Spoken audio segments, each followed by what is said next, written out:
Hi, I'm Riley, and welcome to Repair to Rev by Hemmings. This is my dad, Dane. I'm the dad. We're about to show you how to find some affordable cars for kids my age that are fast and cool. That are safe and reliable. He's always been about safety. I've been in the garage with him since I was 3 years old, working on cars. It's always been safety. Why not fast and speed and... If it doesn't stop, it doesn't go. That's the deal. You know that. Every project we get, the first thing we do is the brakes. Brakes. That's right. So this is a 1992 Corvette. It's a C4. These are great cars for kids 18, 19, 20 that are starting to get into the hobby because they're affordable. And great suspension, great steering. You can still get parts for them. You can make them safe, you can make them reliable, and then when they get some experience in driving, you can actually make them pretty fast. Which, I like that one. I know. Because the three things he always said, especially when I was getting my first car, was roll cage, which you can put one in here, manual. There are manuals out there. Why the manual? So you don't text and drive. You can't text and drive, you got a manual. Tech tip, parents, make your kids drive a manual. And 2 doors, which you got 2 doors. Yeah, you're not getting distracted by all your friends in the back seats goofing around. So this actually checks a lot of those boxes. I'm glad she didn't find a C4 Corvette when she was that age. I would have loved that. I know you would have, but your mom would have killed you. So I think the first thing we should do is let's do a real quick run around on the basics. Check the safety, check, let's start with popping the hood and then we'll check the tires and go from there. Awesome. Ready? Yeah. Let's roll. Everything looks pretty good when raising the hood.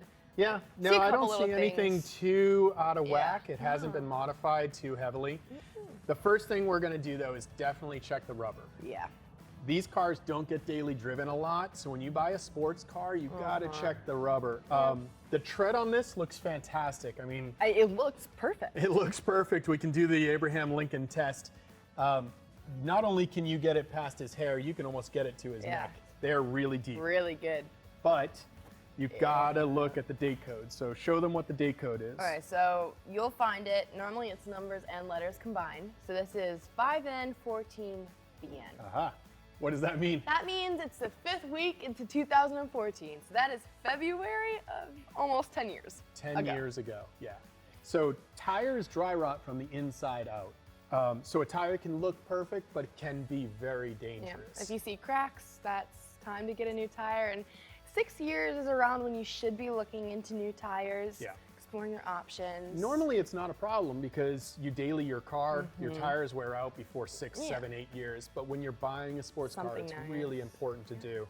All right, we got some more things to look at in the engine and some, we could start with Optispark. Let's talk about that. This is my favorite part. I love the Optispark. I hate the Optispark. If you're looking at a C4 and it has any kind of random intermittent engine problems, like sometimes it starts fine, sometimes it doesn't. If you're driving down the highway and you feel a miss randomly, 99% of the time that's the Optispark. The Optispark's not a terrible design in itself. It's just, it is immediately affected by the water that drips out of the water pump. And like anything with rubber and the rubber seals in the water pump, they're eventually going to get dry, kind of like the weather seals on the doors and the windows, which we'll get to as well. All right, so while we're under here, let's take a look at the injectors. The client said they had some misses, some stumbles, but the Optispark is already replaced, so that leads us to the injectors. Injectors, just like a carburetor, do not like ethanol gas. Nope. That makes sense? Yeah, and this is my first time putting in injectors? Injectors, doing anything, because I'm a carb girl, if you know me, and... Yeah, so they're not hard. They're actually pretty easy. Pop that off. Essentially what the injectors do is they inject fuel right above the valves.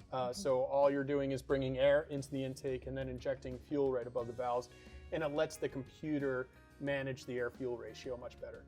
We got to take the connectors off, 4 on each side. We got to pop the fuel lines off and then pull up the rails. So let's go ahead and start with I'm learning just rags. Just as much as everybody else is right now. That's good.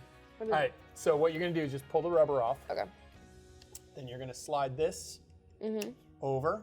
You're gonna push it all the way in and push the hose toward it at the same time. And then the whole thing slides back.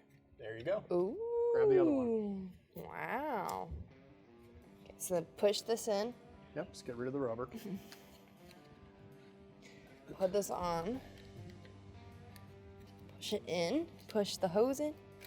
Wow, that was easy. Easy, right? Now we're gonna take the connectors off. So push in, push down, lift up.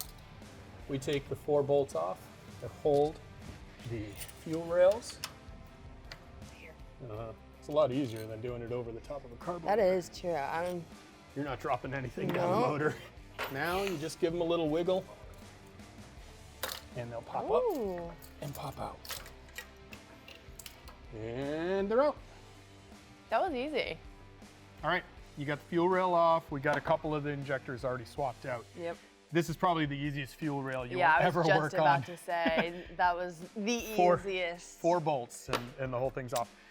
All you gotta do is just slide the clip over and it stays on the rail like that. Okay. And just give it a little wiggle and a lift. This is the old one. Before you put the new one in, just run a little bit of oil around that O-ring. You don't want to get it inside the injector. Okay. Just around the O-ring itself. Give it a little wiggle back, pop it down. And pop this back in. Slide that guy back in, yeah. And you do the same thing for this one? Yeah, you want to do that one? Yeah. Yeah. Go ahead, I'll do this side. And you should be replacing all of these if you have to replace one, right? Oh yeah, unless they're super duper expensive, replace them all. All right, now come to, you guide yours in, I'll guide mine in. On our end. All right, hold on. Now, to get it seated, you're just gonna wiggle and push down. Oh, and they all pop in? It's like cracking someone's back. Kind of, yeah. Here you go. Good? Yep. All right. Did I get mine in? Yep.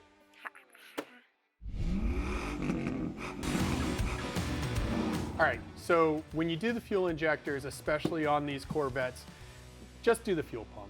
It is super easy to get to, probably the easiest one. I would think so too. I mean, we've done it on my YJ and that was... There was a lot of bad words said and a little bit of damage to our relationship, but we got through it, right? Yeah, you don't have to drop a tank. You don't have to do anything. It's very easy. So why don't we pop this open, you can show. Pop it up. So first thing you gotta take off is that plate. I think they're like barely hand tight. That's a wood screw. Oh, we gotta go back here and hit these ones back here, which there are 2 more. All right, someone has been in here and threw it back together just for you. And I wanna know where the rubber went. The rubber's my favorite there's no part. Rubber. Sorry. Oh, nice and clean in here. I'm very interested to see what's going on in there. You can pop that off and do it by finger. Be faster. Pop that guy out. Ooh, so much yummy liquid in there. Yeah, figure out which way the float's sitting. It's sitting. Yep, you got it. Put it right up here. All right. Okay. So let's figure out why there were mixed-matched screws and bolts. First of all, that's definitely a new fuel pump. If that was the original pump, that would be that color, right? Same thing as the float, they were all white. So that's brand new, but this regulator looks like it's the original regulator. Yeah. So if they were truly having a problem with fuel flow, I would say it might be here in the regulator. Now, the new pump is internally regulated, so you don't need a regulator, but you do need fuel line. Do you remember the Jeep? I don't like that one. Get that one out of here. All right, explain why. What's going on? Okay, so the kit, this line that comes with the kit is non-submersible. Okay. And why is that important? Because you put it in for 1 month, it becomes jelly, Yeah. and you have to redo the entire thing. Right. And we've done this once, so. We did it on a Jeep Wrangler, and dropping a gas tank on a Wrangler stinks. Not fun so at all. having to do it twice is worse. So get this out of here. Buy submersible hose. It is made of gold and myrrh because this costs $50, but it's $50 very well spent. And these do wear and tear, but way It'll last longer than the other parts in the car. So let's pop this apart and get this this pump out of here. Sweet. First, just pop off your connector. And then you can lift up your filter. Oh. This is only held in by just pushing it on. Oh, wow. Look, that's brand new. And this would slip on after, right? And it's gonna go right here. And then you need to measure for how much fuel line we need to make this distance up. Now we can go ahead and get these tightened down. How'd you do that so quickly? Hey, experience, treachery. Treachery. Old age and treachery, right? You don't want to squeeze it completely out. Can these ever go bad? Yep, that is fine because it's brand new. So we're just gonna pop that guy back on.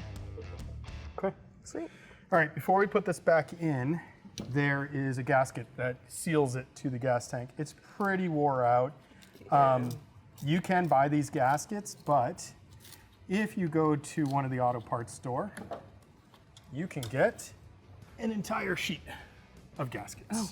You just do this, slip it over, and then lay it on top of your gasket material. So all we gotta do is cut it out and we're done? Yeah, just trace it out, cut it out, and Clean pop it back in. Probably. Yeah, we'll grab a Scotch-Brite, it's clean looking a that little up a little. Awesome. All right, let's roll. Yeah. Ta-da! Do you want me to do it while you're holding it? No, I'm not gonna.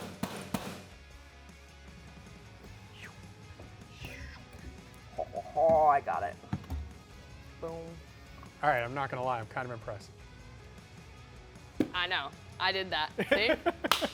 Yeah. All right, I'm impressed. One shot. All right, now with the injectors done and the fuel pump done, the last thing we gotta do is we gotta make sure between the two it's clean. Yep. So we have a lift, which is awesome. We're gonna use it. You can do this in your driveway as well.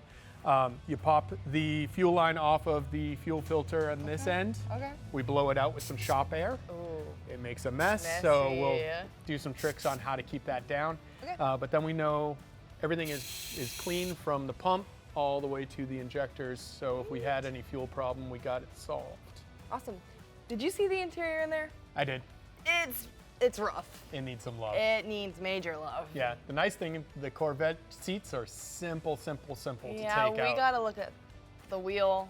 Steering wheel, and some weather stripping. The weather stripping and the seats Yep. definitely need some love. All right, we can take care of that. Yeah. Let's go ahead and get this thing buttoned up and get moving on. Yeah. All right. Awesome.